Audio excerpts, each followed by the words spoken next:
Oi, pessoal. Então, hoje eu estou aqui com o Cláudio Costa, né? Os nossos amigos Arthur e o Rui não puderam participar. Então, a gente pensou, em vez de começar o capítulo 1, a gente fazer um estudo sobre a obra em geral, né? Do Céu e Inferno, né? A gente já estudou um pouco a estrutura, né? Começa com a introdução, depois vem a comparação com a doutrina católica, né? E depois vem o caso dos exemplos, né? E o Cláudio, ele é muito bom para falar sobre isso porque ele tem experiência em grupos familiares, né? Então ele pode falar, os exemplos são dos espíritos ah, de diversas ordens, né? Os espíritos felizes, né? Condição mediana, sofredores, né? Suicidas, criminosos, endurecidos, né? Eu queria perguntar, né? Como é o contato num dos grupos familiares que você tem com esses espíritos e se é tão diverso assim o mundo espiritual desses tipos de vários espíritos, né? Felizes, infelizes, endurecidos. Como é isso? Olha, há algum tempo atrás, boa noite ao pessoal aí, a gente hoje então vai fazer só esse pequeno bate-papo sobre o livro. Na prática, há alguns anos atrás, talvez, se eu me lembro aqui, uns 15 anos atrás, já iniciando já os pequenos grupos familiares, nós adotamos esse livro quase como livro de cabeceira, junto do livro dos médiuns. E notamos o seguinte: depois de 22 anos, quase 25 anos de prática mediúnica em pequenos grupos familiares, a diversidade de condições dos espíritos vai muito além até do livro. O livro traça linhas gerais com as quais você trabalha em qualquer situação. Mas você tem, mesmo depois de todos esses anos, quase 3 décadas trabalhando diretamente com a espiritualidade, você ainda tem surpresas quando conversa um pouco mais com o espírito e ele traduz ali ao vivo e a cores as condições em que ele está e o porquê. É o que esse livro, vamos dizer assim, acho que a palavra desse livro aí é deslumbrante, mostrando o mundo espiritual e na didática e na ordem que Kardec nos traz.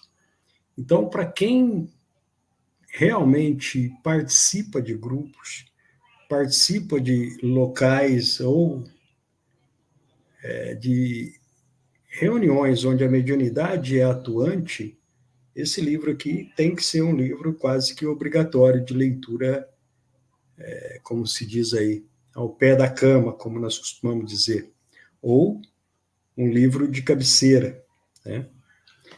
Vamos lá.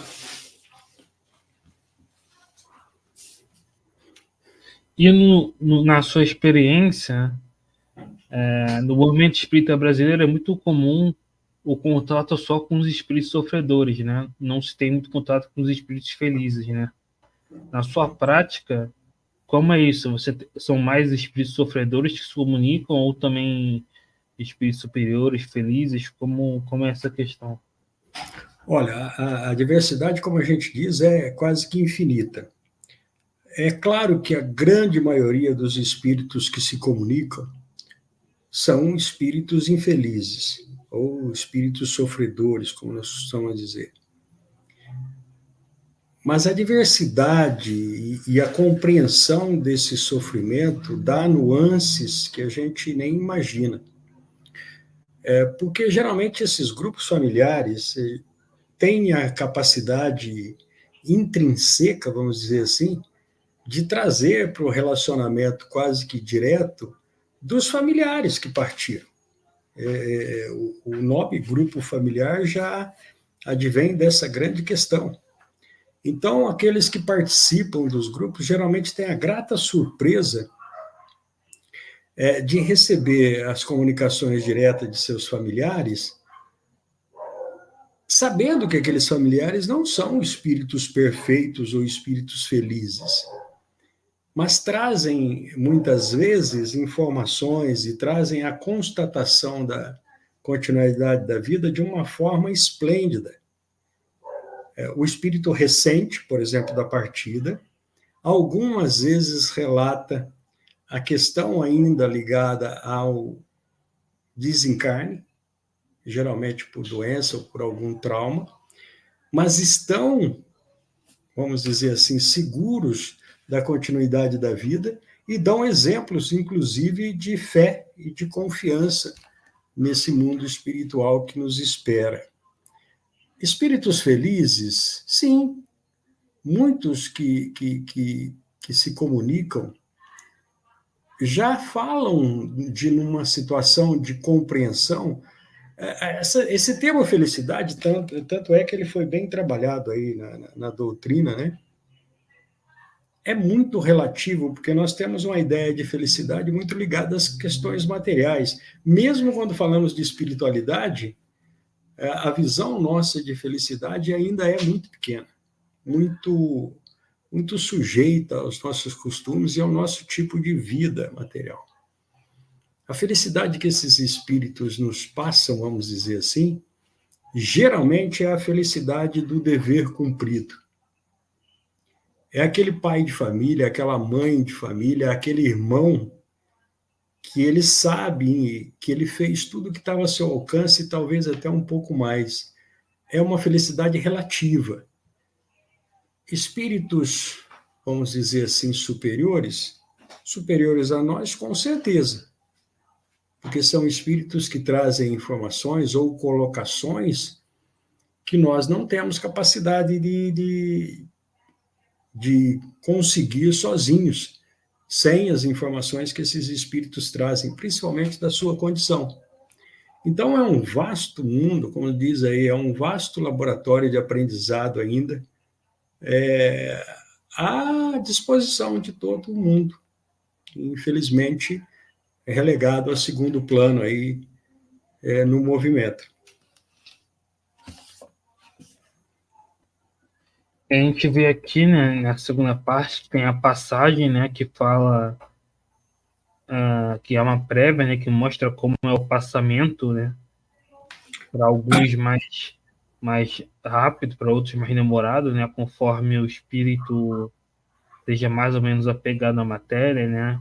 Também tem às vezes com gênero de desencarne, mas mais a ver com a moral, né. Em alguns, por exemplo, fica ligado ao corpo ainda, sentindo os vermes, né?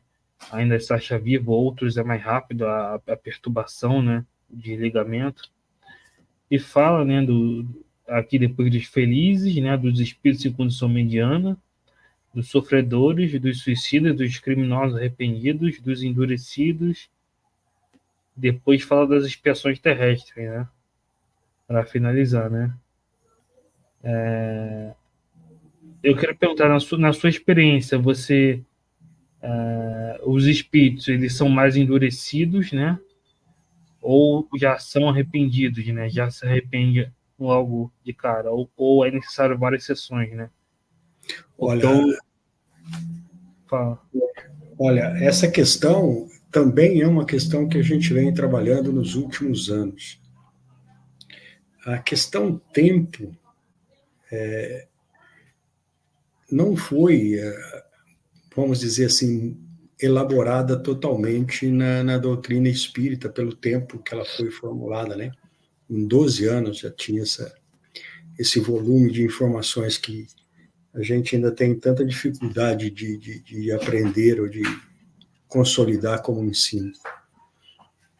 Então, espíritos endurecidos, a gente tem encontrado alguns que você tem o trabalho desses espíritos, ou com esses espíritos, se comunicando na reunião, já às vezes por meses e anos, e continuam endurecidos.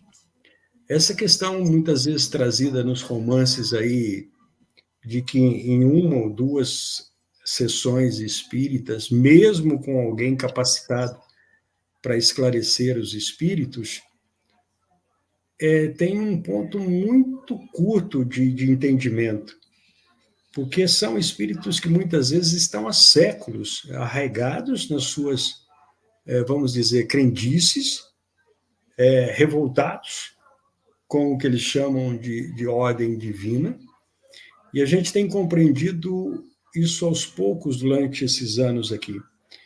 Os espíritos que mais faliram, eles se culpam e se condenam a si mesmos, porque diante daquilo que eles professavam, eles não têm salvação. Então, estão há séculos. Nós temos algumas histórias que temos acompanhado aí, endurecidos naquele ponto capital em que eles estão certos, até a divindade está errada, porque errou com eles. Não é possível que eles estejam nessa situação depois vamos dizer assim, do que fizeram em nome de Deus ou da posição social que tinham. Tá? E são realmente espíritos que a gente tem um grande complicador de lidar, porque são espíritos geralmente inteligentíssimos. A questão, como a própria doutrina ensina aí, é a questão moral, que esses espíritos realmente não conseguem conceber para eles. Tá? Então, você tem todas as situações. Você tem situações de pessoas, por exemplo, nós estamos lidando com um caso recente, e é interessante que é uma pessoa com quem a gente conviveu durante muitos anos, sem crítica, sem julgamento prévio, mas como a gente conviveu com essa pessoa, a gente sabe o comportamento dessa pessoa, embora com conhecimento. Uma pessoa de posição social elevada, uma pessoa que se tinha em autoestima pela posição que ocupava, embora uma pessoa de fino trato, era nítido a questão de orgulho de nome, ou de sobrenome, né, de família e tal. Bom, desencarne. Como a gente teve contato e tem trabalhado nessa área aí, principalmente de família, alguns meses depois houve possibilidade não do contato direto com esse espírito, mas de sermos informados de qual é a situação daquele espírito no mundo espiritual. Ela sabe que está desencarnada, ela sabe que não tem mais volta, só que ela exige, por exemplo, ser recebida, ser reconhecida, e como isso não está acontecendo, ela está numa crise de revolta com Deus e tudo mais. Então, essas nuances de tempo e de situação dos espíritos variam ao infinito. Infelizmente, é o comum. Os espíritos sofredores, endurecidos, os espíritos revoltados. Nós temos uma gama variada de situações. A própria doutrina já descreveu esse mundo quando elaborou esse livro aí, pela questão do materialismo vigente. Isso há quase 2 séculos atrás. Imagine hoje, que o materialismo talvez esteja no pico mais alto da humanidade. Essa é a grande questão a ser enfrentada, e os conhecimentos da doutrina, e esse livro, por exemplo, é excelente, porque o depoimento dos espíritos abarca todas as situações, mas mesmo assim, como eu disse, existem nuances, existem situações infinitas nessas classes que Kardec muito bem elaborou aí. A gente costuma estudar só a escala espírita, né? Do Livro dos Espíritos, mas essa divisão que Kardec faz aqui, deixa eu colocar na tela, essa Ela já, divisão. ela já é muito mais ampla. Também é um tipo de escala essa essa divisão, né, que Kardec faz nessa parte aqui do, do céu e inferno, né, que mostra vários tipos realmente de espíritos em diversas condições, né?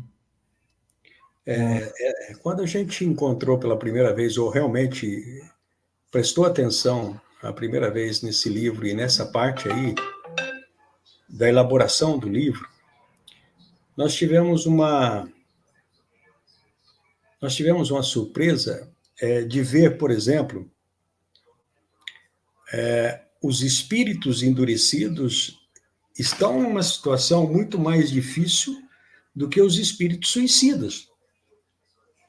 E como a gente já tem um longo trabalho lidando com pessoas com tendências suicidas encarnadas e com suicidas desencarnados, o grupo tem uma facilidade, tem alguns médiums até afeitos a esse tipo de trabalho especialmente, ficou muito nas primeiras vezes, por que os espíritos endurecidos estavam nessa, entre aspas, nessa escala de Kardec aí, muito mais, em uma situação muito mais difícil do que os espíritos suicidas. E ao longo dos anos e de experiência prática, nós vamos ver que o suicídio é uma coisa fantástica, porque você tem suicidas também de todas as nuances, de todas as situações. Então, você tem suicidas que, embora estejam passando pelo processo do suicídio, que é complicadíssimo, ele tem os prós e os contras. O espírito endurecido, não. O espírito endurecido, ele é absolutamente consciente da sua situação de desencarnado, ele conhece a escala espírita, entre aspas, ele sabe que mais hora, menos hora, e para ele, quanto mais tempo demorar, é melhor, porque ele se acha senhor do seu próprio destino. E aí fomos ver o acerto dessa classificação de Kardec aí. Como eu disse, alguns casos de suicídio, nós temos ideia e exemplos, tá, que o suicida está sofrendo e vai sofrer um processo longo e complicado. Mas, dependendo do pró e do contra que levou aquele espírito ao suicídio, esse espírito tem relativamente uma consciência e uma serenidade para lidar com a situação adversa que ele vai passar. Tanto que, só para vocês terem uma ideia, para os amigos terem uma ideia, nós temos suicidas que se comunicaram no grupo e foram, entre aspas, aí, auxiliados pela oportunidade de se comunicarem no grupo, que eles não têm explicação do porquê que eles se suicidaram.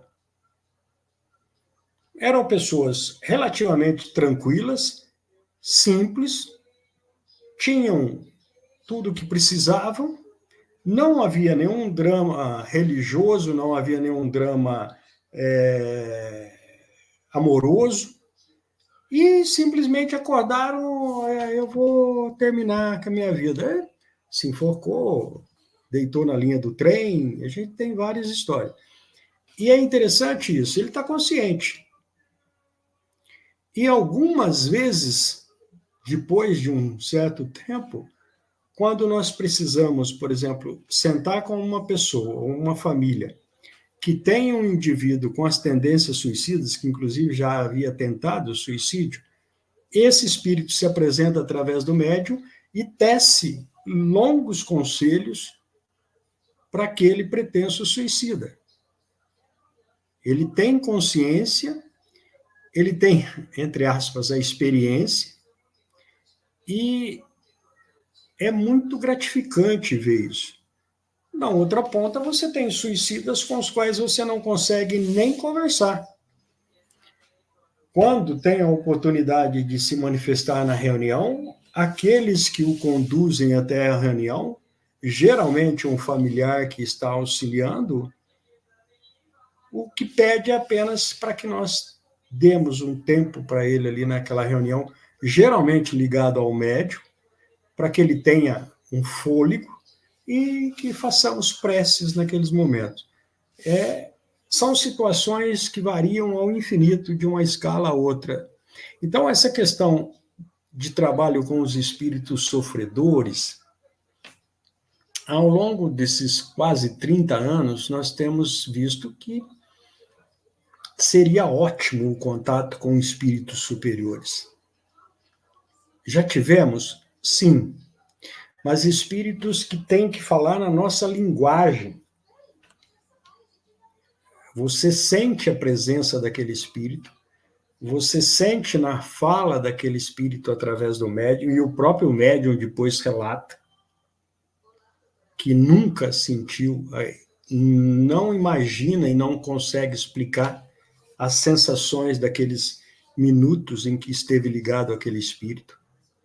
E, geralmente, quando essa situação ocorre, o médium tem a percepção de que aquele espírito não está ali presente, está muito distante, embora, entre aspas, a força que aquele espírito exerce no médium, a ponto de quase todas essas situações, embora poucas, os médiuns depois, quando se desligam desses espíritos, simplesmente desabam de emoção. Então, são coisas assim que a gente vem aprendendo ao longo do tempo. Não sei se é o nosso grupo aqui, que é pequeno, um grupo simples, embora já esteja trabalhando há mais de 25 anos, ou pelo menos, talvez do tipo mediúnico que a gente tem à disposição, mas quando isso acontece, geralmente, se você tem 6, 8, 10 pessoas na reunião, todas, de alguma forma, se sentem tocadas. Esse espírito geralmente não se identifica, deixa uma mensagem, seja por fonia ou seja por escrita, bem sucinta, mas que meses depois, anos depois, quando você relê aquilo ali, aquilo ainda te desperta um sentimento totalmente diferente do que a gente é acostumado. Né?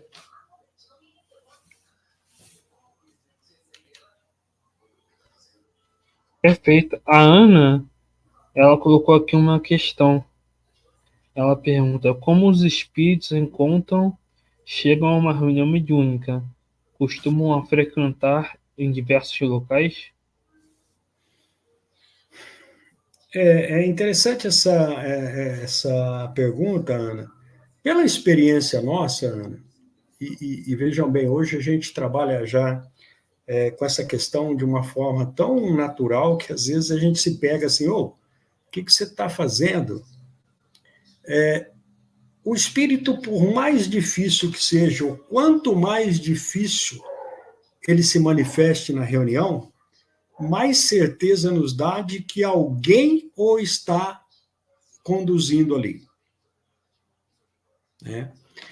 Como é que nós podemos expressar? Geralmente, as primeiras manifestações desses espíritos são revoltosas, são difíceis para o médium, causam muitas vezes nas primeiras reuniões, nas primeiras manifestações, até um certo receio, até um certo medo no médium, mas serenamente você percebe que aquele espírito só pode estar ali naquela situação, numa reunião tranquila, serena, principalmente dentro de um lar, se ele tem quem o está conduzindo ali, e muitas vezes, quando esse espírito pensa que ele está controlando o médium, ou pensa que ele está, vamos dizer assim, influindo na reunião, ele automaticamente é retirado. Então, a gente já aprendeu pela experiência. No outro lado, é quase que certeza de 99% dos casos, dos chamados espíritos infelizes ou espíritos sofredores, estarem sendo conduzidos, mesmo sem conhecimento, por um familiar querido. Essa é uma questão quase que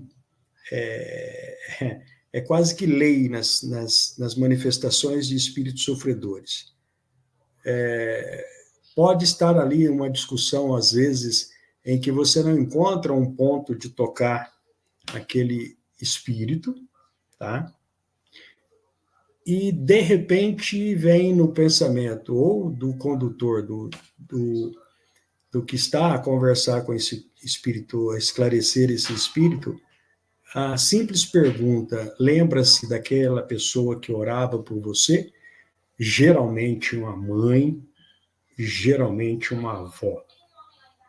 E aí o espírito empedernido, que quis quebrar, que quis arrebentar, que quis acabar com a reunião, desaba, geralmente ali, e pedindo perdão e agradecendo a Deus, algumas vezes tendo a visão daquele familiar querido ali, que ele anseia e procura por anos e anos. A condição vibratória, vamos dizer assim, eu não gosto muito dessa palavra não, que ela leva a muitos enganos aí, mas essa condição de revolta ou às vezes de negação do espírito impede que ele veja os amigos espirituais e os seres queridos ali ao lado. Esse livro aqui tem muitos casos desse daí. Como encontram, como chegam, de todas as formas, geralmente dessas duas formas. Na maioria das vezes a gente não fica sabendo como, tá? Geralmente os espíritos que os conduziram, seja aquele espírito familiar, ou seja um espírito que nós chamamos um espírito de trabalho, ele tem esse trabalho de recolher espíritos, ele não se identifica, ele só agradece. E essa questão de identificação de espírito a gente realmente relegou a segundo plano, como a própria doutrina, como o próprio Kardec mostra. A identificação do espírito, primordial, mas a identificação do espírito se dá pelo comportamento e pelo conversar com o espírito.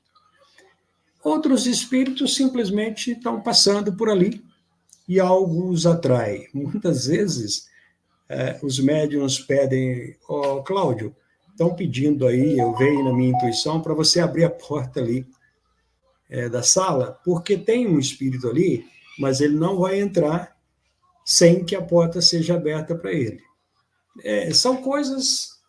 As reuniões mediúnicas, naturais, simples, e principalmente essas reuniões familiares, são simplesmente naturais, e vão acontecendo conforme o grupo vai se afinando. Eles podem vir por vontade própria ou levados, né, por um espírito superior, né? Normalmente, se for um endurecido, ele foi levado ali por um espírito superior para o melhoramento moral daquele espírito, né? Enfim. E a gente falou bastante da segunda parte, né, da obra, e a primeira parte é justamente, agora falando da primeira parte, é justamente uma comparação com a doutrina católica, né? Como a gente falou na última sessão, né? Kardec, como pedagogo, ele sempre partia do desconhecido, do conhecido para o desconhecido, né? Então, na próxima sessão, a gente vai começar aqui, primeiro, o futuro e o nada, e a apreensão na morte, né? Que falam que o espírita, pela convicção, tem medo da morte, né? Depois, pode falar. Essa questão aí, o pessoal pode rir aí, mas a gente tem que falar. A gente aprendeu a dar os exemplos que a gente passa. Na época da pandemia aí, é claro que essa questão de falar que você não tem medo da morte é muito complicada. É claro que o espírita, principalmente aquele que compulsa a doutrina e que tem a prática doutrinária do contato com os espíritos, a morte se torna uma coisa muito mais leve, mais tranquila de se lidar. Mas eu me lembro agora que na época da pandemia aí, quando explodiu, e a gente precisa lembrar que pela primeira vez a pandemia alcançou um evento global mundial, toda a humanidade. A gente tem vários outros relatos aí que eram locais, né? Até pelas condições contemporâneas, das condições de locomoção, etc. E tal. Pela primeira vez na história da humanidade, houve um evento global que levou às condições que nós passamos aí. E é claro que com aquelas notícias desencontradas que vinham de todos os lados, não vamos dizer que não ficamos apreensivos, com certeza ficamos. Né? A gente tem a situação familiar, a gente tem responsabilidades com outros familiares, principalmente no início da pandemia, com os idosos. Tá?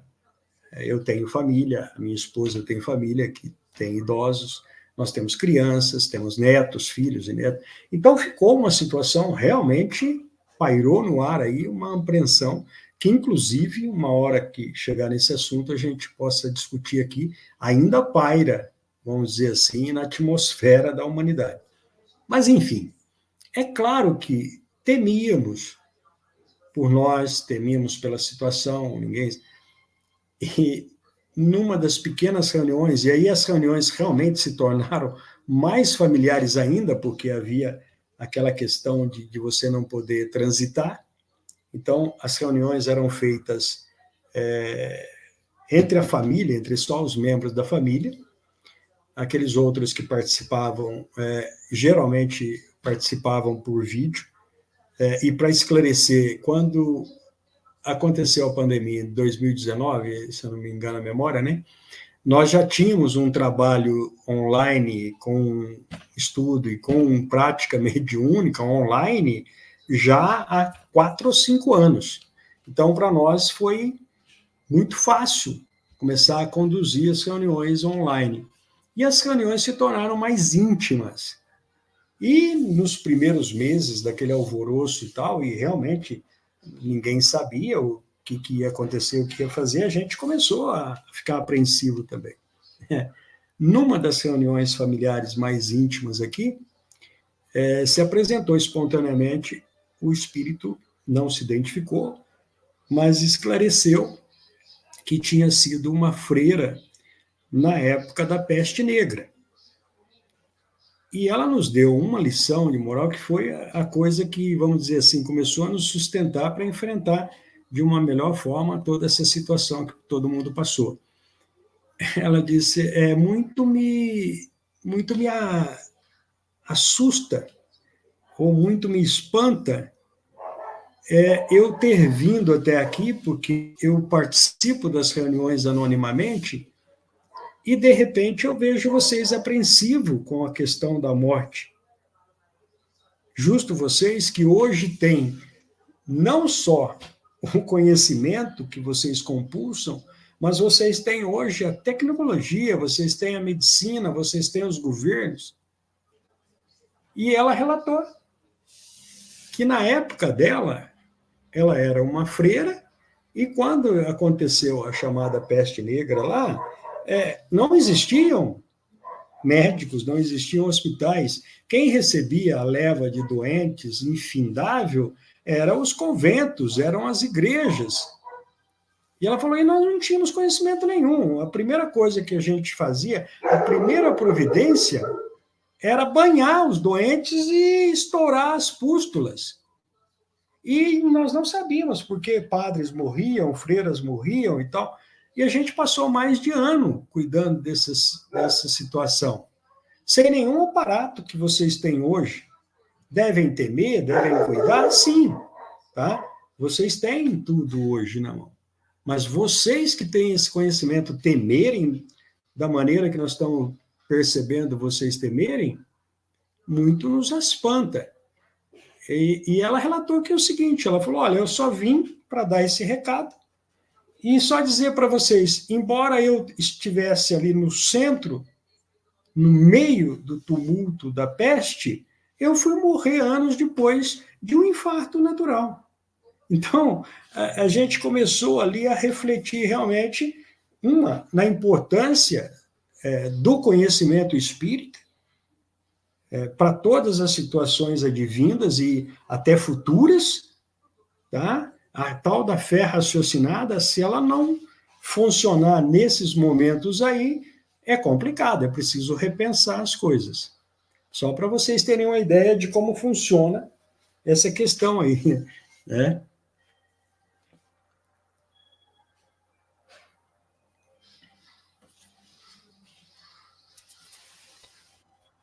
Exatamente, né? Por isso que o Espiritismo traz essa comprovação, né, experimental da vida futura, realmente para que esse medo, que tem uma origem no instinto de conservação, mas também nós espíritas temos essa convicção na continuidade, né? E aí depois Kardec fala do céu, do inferno, do purgatório, ele refuta as doutrinas das penas eternas, né? Fala dos anjos, dos demônios, né? Fala da intervenção dos demônios, que se acreditava a igreja, né? Que os espíritos eram demônios, né? O que não faz sentido, porque eles ensinam coisas boas, aproximam as pessoas de Deus, né?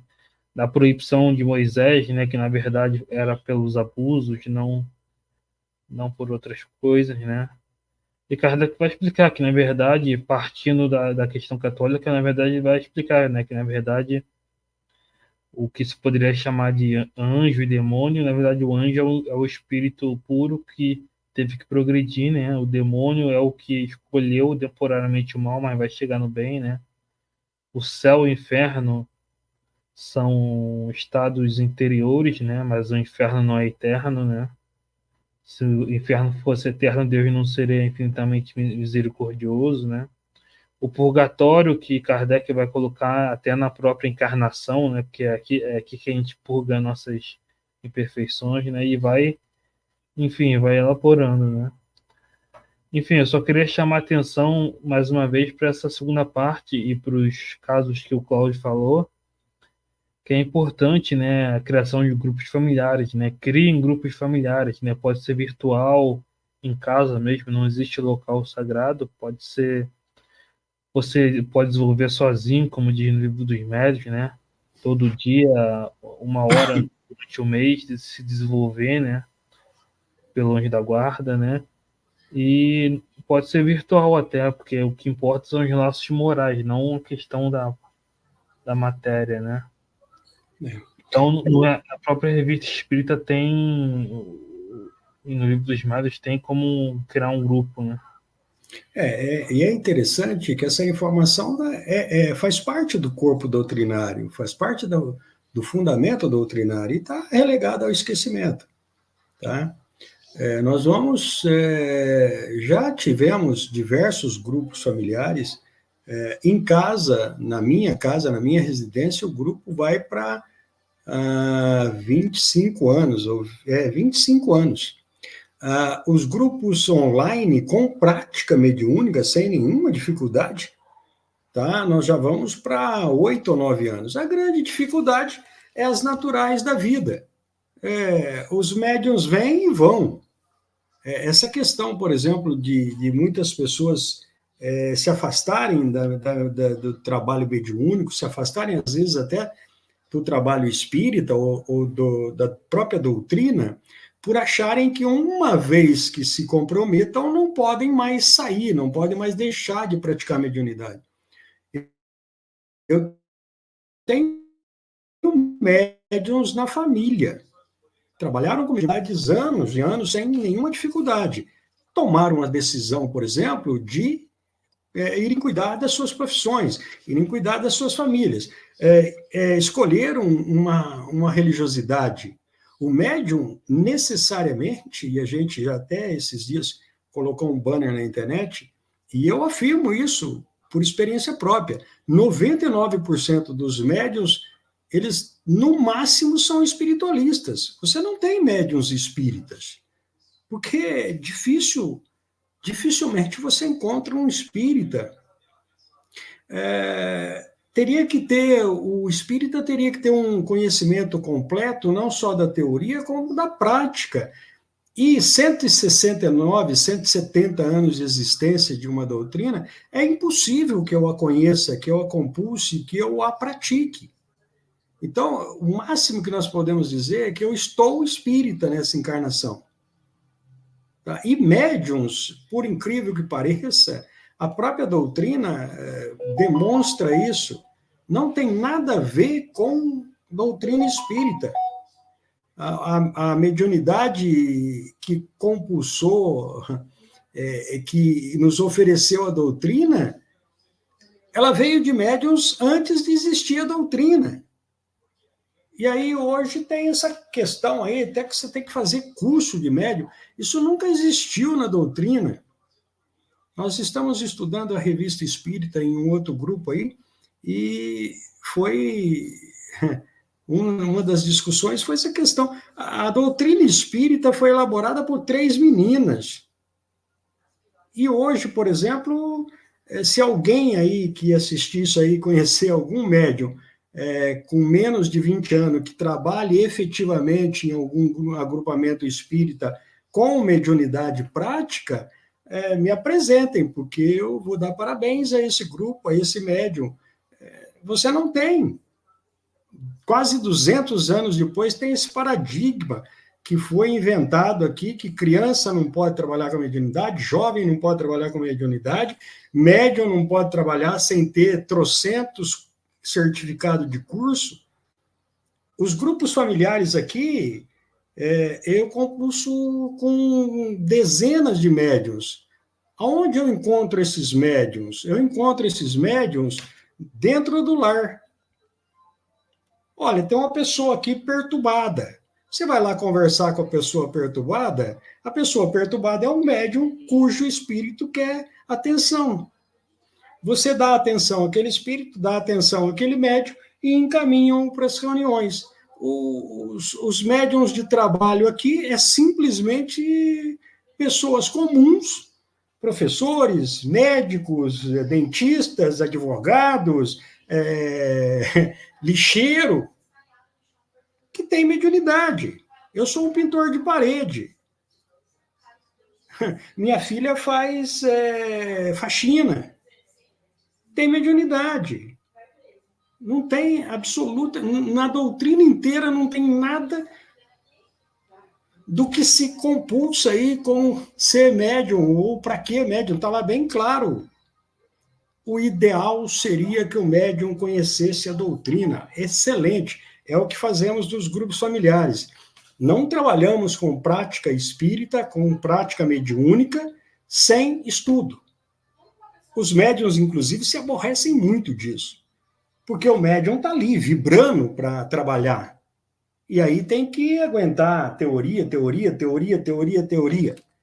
Então, a gente organiza o trabalho para que haja um pouco de estudo e um pouco de aprendizado, e a prática ali vai conduzindo. E isso vai para 25, 26 anos. A mediunidade não é uma prova escolhida pelo espírito na erraticidade? Ana Cristina Lima. Essa questão de escolha de prova, Ana Cristina, também é uma delonga que daria aí para fazer vários programas aqui. Mas eu acredito que sim. E a gente tem encontrado... tem um estudo muito grande, muito sério, da Unicamp e da USP de São Paulo. Em cima da informação de Kardec, em cima da informação doutrinária, de que a mediunidade tem uma radicalização orgânica, ela tem que estar ligada em alguma questão orgânica, e a gente comprova isso na prática aqui, mas é uma questão para outros assuntos. E, geralmente, você encontra a mediunidade no grupo familiar, pai, mãe, filhos, irmãos. Se você for ali, vamos dizer assim, mexer naquele lar ali, se tem um médium, vai ter outros. Então, com toda certeza, faz parte de uma prova escolhida. Mas como toda prova escolhida, e a doutrina é pródiga de explicar muito bem isso, o espírito pode refugar a sua prova. Nós vemos isso constantemente, nós praticamos isso constantemente, queremos sair pela tangente das nossas provas escolhidas. Uma hora que o Eric nos der a oportunidade, ou chegarmos nesse assunto, a gente tem muitos exemplos práticos. vivenciais aqui sobre isso.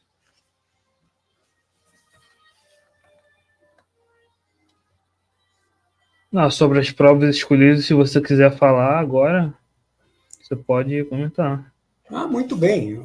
Só para ter uma ideia, acho que a Ana Cristina depois pode me corrigir em alguma questão aí.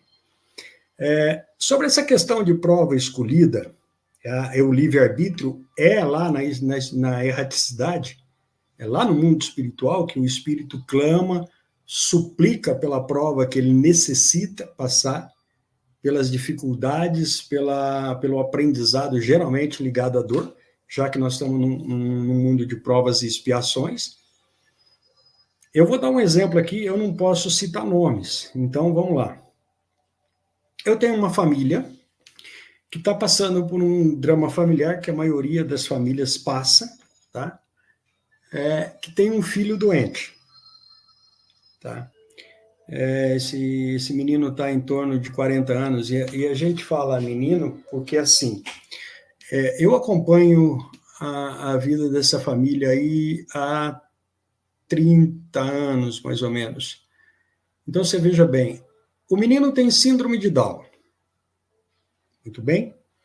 Com quase 40 anos, se não tiver 40 anos, eu tenho dificuldade para datas. Tá. Há 20 anos atrás, esse menino ele está com 33 para 34 anos, agora que eu estou me lembrando aqui, fazendo as contas. Há 20 anos atrás, foi descoberto um tumor, que graças a Deus era o chamado tumor benigno, bem na nuca aqui, tá? E como é que foi descoberto esse tumor? Esse tumor foi descoberto porque o menino, síndrome de Down, geralmente aquelas características próprias, ele é gordinho, rechonchudinho e tal, e de repente o menino começa a emagrecer, não come, não bebe e começa a entortar a coluna. Todos os tratamentos, todos os médicos que foram buscados não encontravam a situação. Até que um médico muito antigo aqui, um senhor já bem de idade, bateu o olho e falou: corre para um especialista até em Ribeirão Preto. E depois de uma série de exames, esse especialista achou o tumor na base do crânio aqui. E o que acontecia? Esse tumor envolveu os nervos que fazem a ligação com o cérebro. Então, envolveu o nervo do estômago, o nervo da coluna, e, portanto, o menino não sentia nem sede, nem fome, nem frio.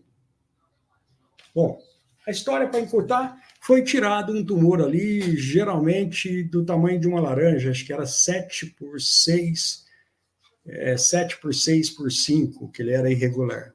Foi tirado totalmente, isso há 20 anos atrás. E o menino nunca mais teve problemas, tá? Não precisou nem de radioterapia, nem nada. 20 anos depois, agora, apareceu um novo tumor no testículo desse menino. E, novamente, ele não tem dor, ele não tem nada, ele não sente nada. Quando corre, vão ver, o tumor estava com, acho que era 14 por 8. Praticamente uma manga, bem grande ali. Foi operado, tá bem, e está fazendo agora quimioterapia. Dessa vez vai precisar da quimioterapia porque há traços de outros tumores pelo corpo. Ponto. Aí nós entramos na questão espiritual. Nós estamos estudando esse caso, porque estamos acompanhando e estamos aprendendo com ele, e ele nos deu uma grande lição sobre prova, escolha de provas. Então, vejam bem, nós temos a condição de acompanhar o caso materialmente. Eu sou amigo da família, a gente, inclusive, participa do tratamento do menino, médico do menino, acompanha o tratamento médico do menino, e acompanhamos a parte espiritual, que nos diz que se nós tivéssemos dedicação e tivéssemos atenção, haveria muito que aprender, mesmo diante do sofrimento, das dificuldades que a gente ia encontrar aí, e está encontrando. Aí nós entramos na seguinte questão. Na parte espiritual, através de um bom médium que temos aqui, nós conseguimos entrar em contato com o espírito desse jovem. E ele nos relata, muito feliz, que ele está muito feliz porque ele conseguiu fazer toda a aprovação dele. A prova escolhida por ele foi essa, é um corpo com o síndrome de Down, e que ele estava muito feliz porque estava chegando ao fim a aprovação dele. E a gente sabe que provavelmente, não se sabe quando, eles não dão data nem nada, mas provavelmente, até pela característica da síndrome de Down, ele tem pouco tempo de vida, ou meses ou anos aí, mas pouco. E o espírito tem consciência disso. O jovem encarnado, não. Você não consegue nem entrar em uma conversa sobre isso com ele. Mas aí, o que aconteceu?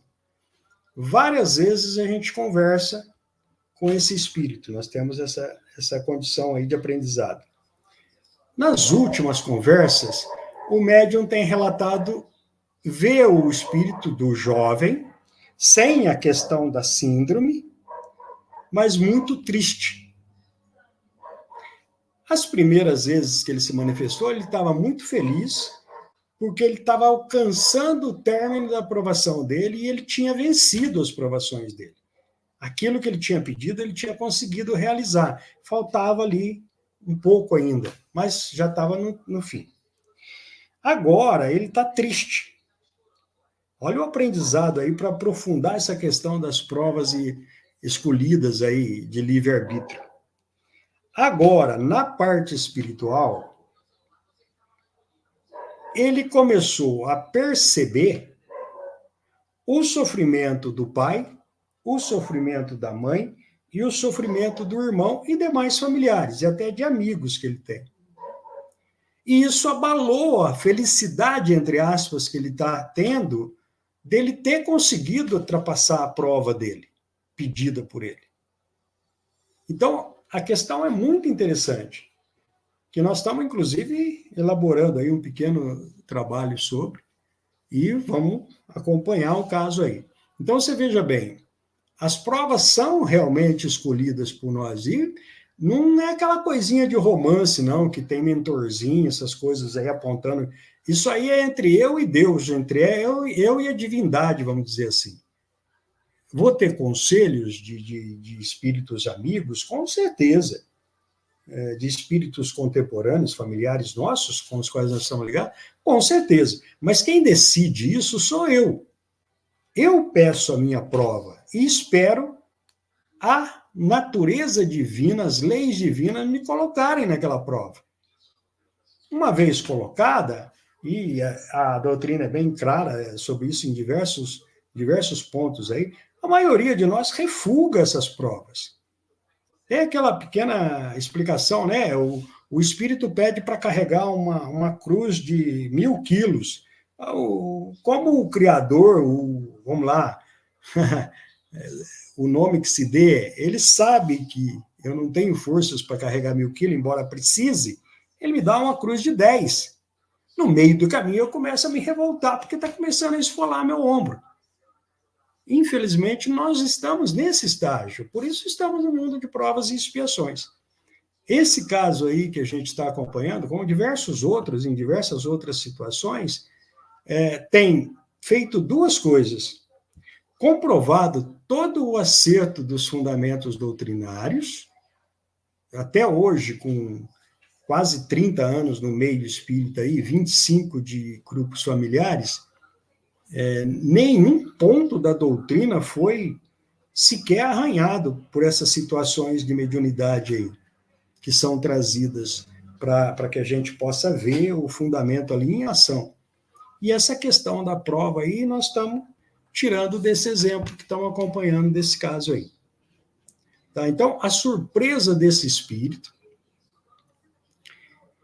que estava feliz porque sua provação estava terminando, sua expiação estava terminando, de acordo com aquilo que ele tinha elaborado, e ele estava muito feliz e agradecido, e de repente ele começa a perceber que a sua felicidade por ter terminado a sua realização vai causar algumas dificuldades para aqueles que ficam ou que o acompanham em família. A gente ainda vai ver se consegue mais informações sobre isso aí.